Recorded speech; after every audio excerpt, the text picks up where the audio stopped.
Kidnapped by Robert Louis Stevenson. Chapter 26. End of the Flight. We pass the 4th. The month, as I have said, was not yet out, but it was already far through August, and beautiful warm weather, with every sign of an early and great harvest, when I was pronounced able for my journey. Our money was now run to so low an ebb that I must think first of all on speed. For if we came not soon to Mr. Rankler's, or if when we came there he should fail to help me, we must surely starve. In Alan's view, besides, the hunt must have now greatly slackened, and the line of the Forth and even Stirling Bridge, which is the main pass over that river, would be watched with little interest. "It's a chief principle in military affairs," said he, "to go where you're least expected. Forth is our trouble, you ken the saying, Forth bridles the wild Highlandman. Well, if we seek to creep around the head of that river and come down by Kippen or Balfron, it's just precisely there that they'll be looking to lay hands on us. But if we stave on the right to the old brig of Stirling, I'll lay my sword they'll let us pass unchallenged." The first night, accordingly, we pushed to the house of MacLaren in Strathire, a friend of Duncan's, where we slept the 21st of the month, and whence we set forth again about the fall of night to make another easy stage. The 22nd we lay in a heather bush on the hillside on Umvar, within view of a herd of deer, the happiest 10 hours of sleep, in a fine breathing sunshine, and on bone-dry ground that I have ever tasted. Well, that night we struck Allan Water, and followed it down, and coming to the edge of the hill saw a whole carse of Stirling underfoot, as flat as a pancake, with the town and castle on a hill in the midst of it, and the moon shining on the links of Forth. "Now," said Allan, "I kenna if you care, but you're in your own land again. We passed the Highland line in the first hour. Now if we could but pass yon crooked water, we might cast our bonnets in the air." In Allan Water, nearby where it falls into the Forth, we found a little sandy islet overgrown with burdock, butterbur, and the low-like plants that would just cover us if we lay flat. Here it was we made our camp within plain view of Stirling Castle, whence we could hear the drums beat as some part of the garrison paraded. Shearers worked all day in the field on one side of the river, and we could hear the stones going on the hooks, and the voices and even the words of the men talking. It behooved to lie close and keep silent, but the sand of the little isle was sun-warm. The green plants gave us shelter for our heads. We had food and drink in plenty, and to crown all, we were within sight of safety. As soon as the shearers quit their work and the dusk began to fall, we waded ashore and struck for the bridge of Stirling, keeping to the fields and under the field fences. The bridge is close under the castle hill, an old, high, narrow bridge with pinnacles along the parapet, and you may conceive with how much interest I looked upon it, not only as a place famous in history, but as the very doors of salvation to Allan and myself. The moon was not yet up when we came there. A few lights shone along the front of the fortress, and lower down a few lighted windows in the town. But it was all mighty still, and there seemed to be no guard upon the passage. I was for pushing straight across, but Allan was more wary. "It looks unco quiet," said he, "but for all that we lie down here cannily behind a dyke and make sure." So we lay for about a quarter of an hour, whiles whispering and whiles lying still, and hearing nothing earthly but the washing of the water on the piers. At last there came by an old hobbling woman with a crutch-stick, who first stopped a little, close to where we lay, and bemoaned herself in the long way she'd travelled, and then set forth again up the steep spring of the bridge. The woman was so little, and the night still so dark, we soon lost sight of her. Only heard the sound of her steps and her stick, and the cough she had by fits draw slowly farther away. "Well, she's bound to be across now," I whispered. "Na," said Allan, "her foot still sounds hollow upon the bridge." And just then, "Who goes?" cried a voice, and we heard the butt of a musket rattle on the stones.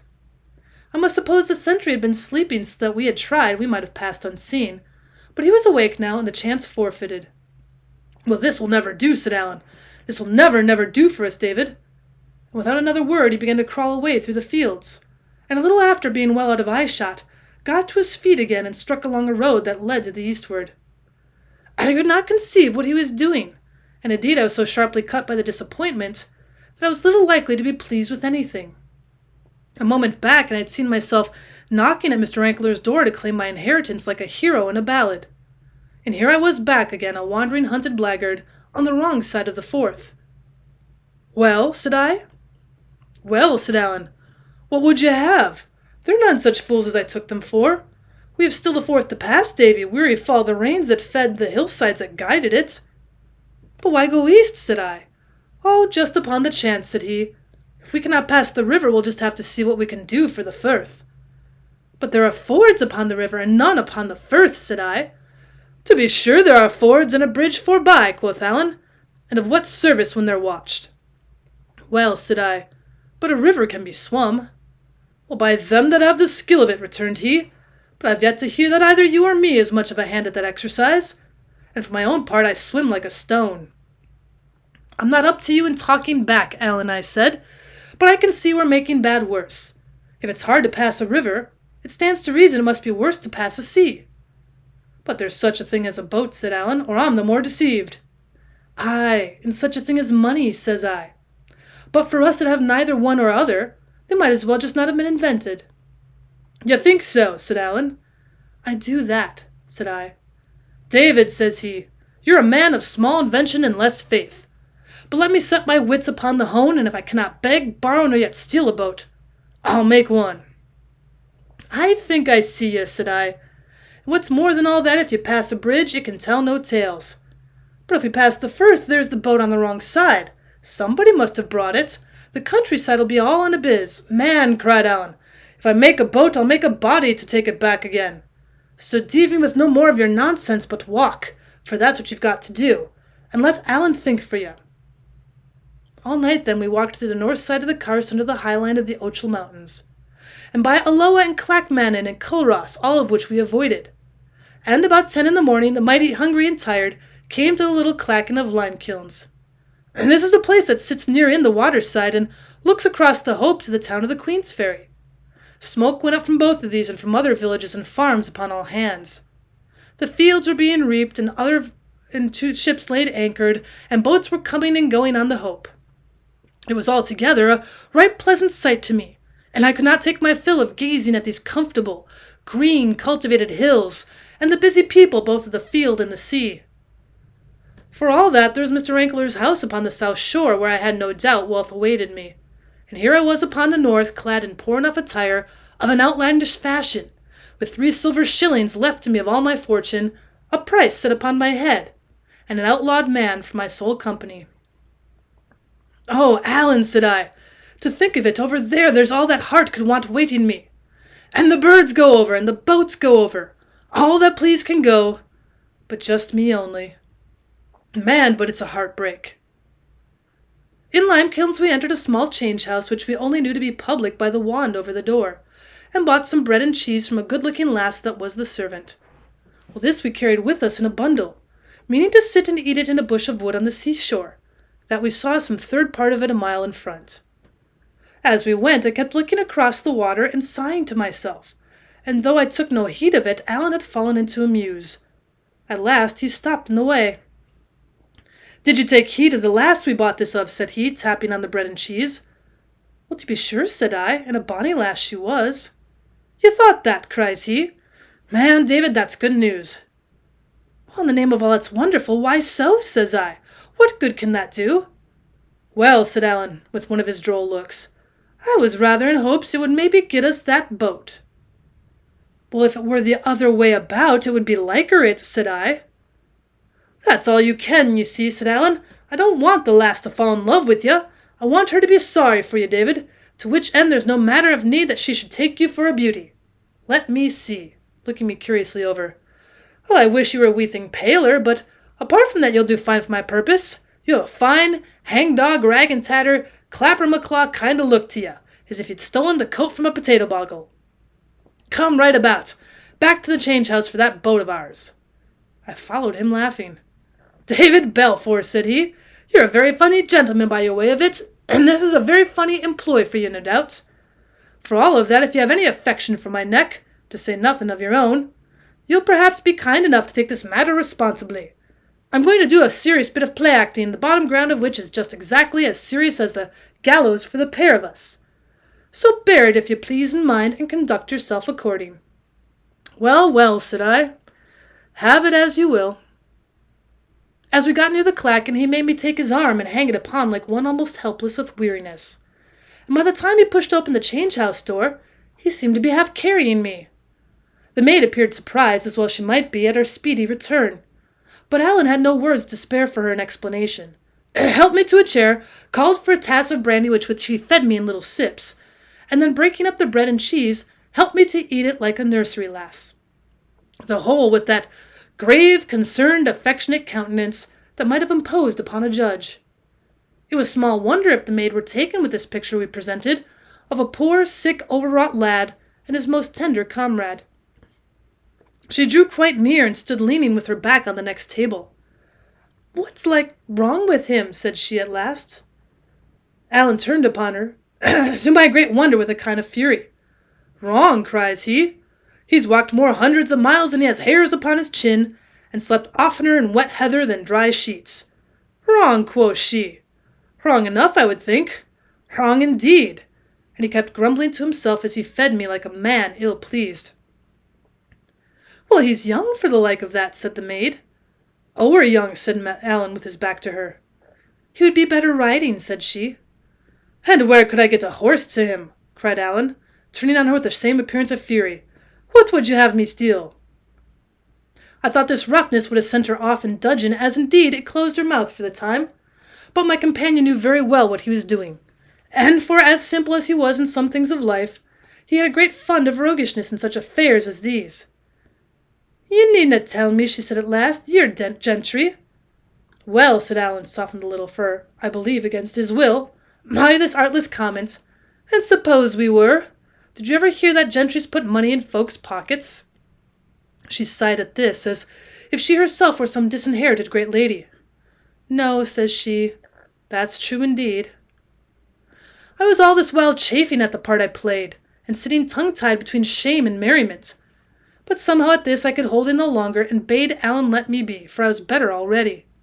My voice stuck in my throat, for I ever hated to take part in lies, but my very embarrassment helped on the plot, for the last no doubt set down my husky voice to sickness and fatigue.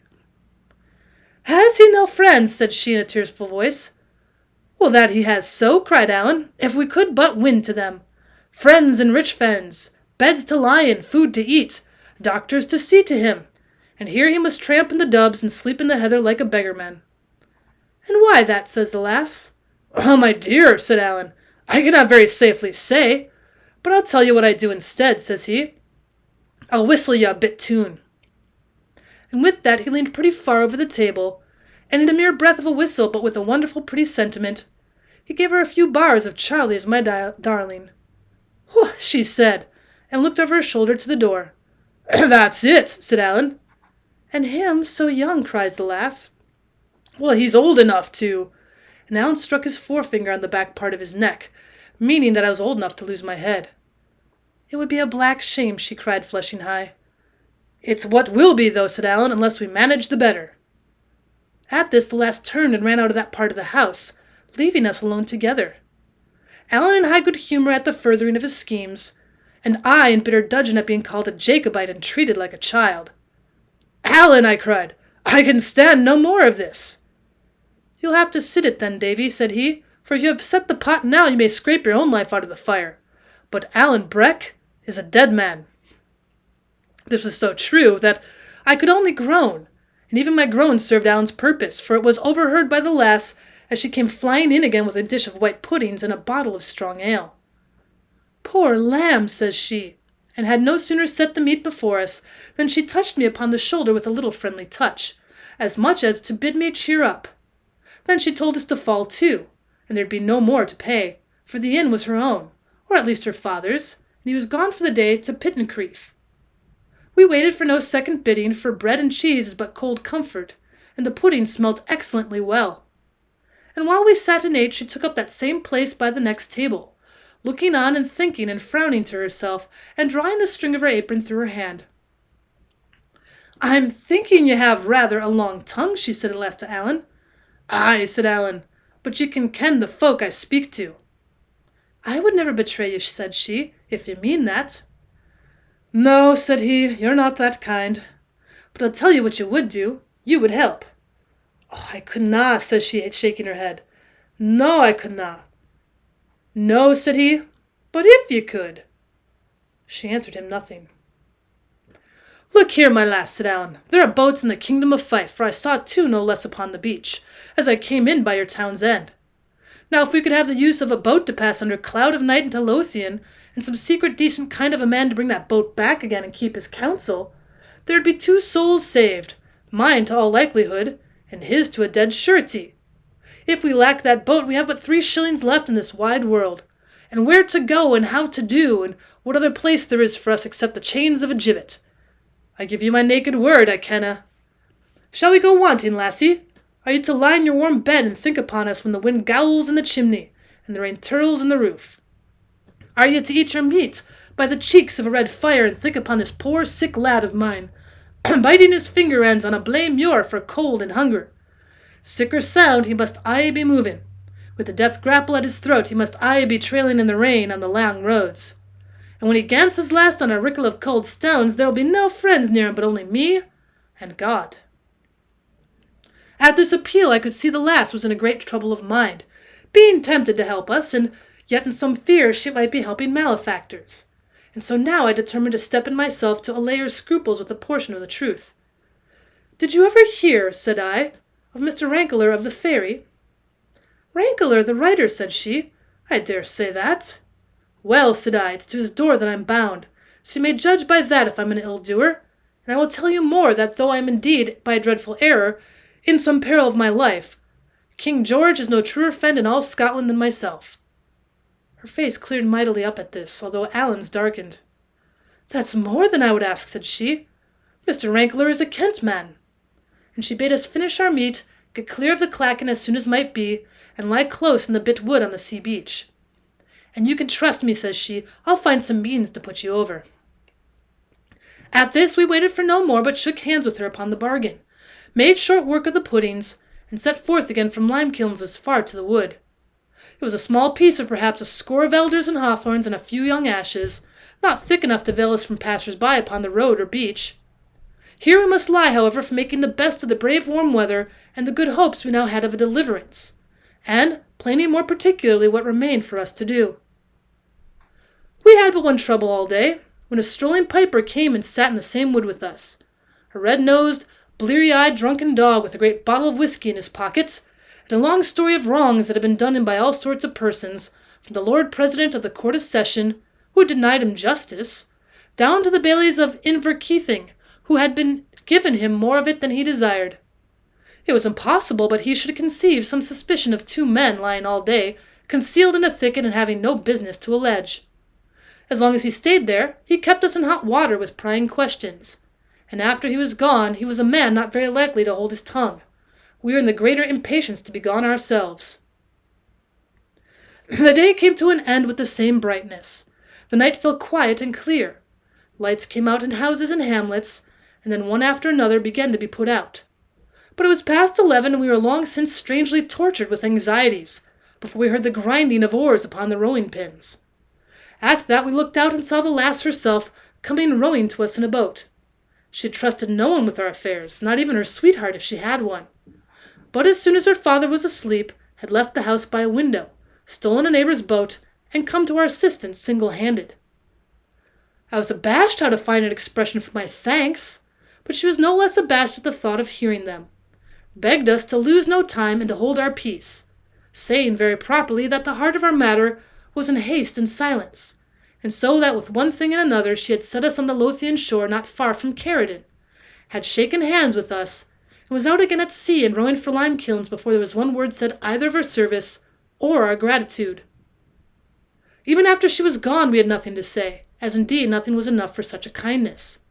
Only Allan stood a great while upon the shore, shaking his head. "'Tis a very fine lass," he said at last. "David, it is a very fine lass."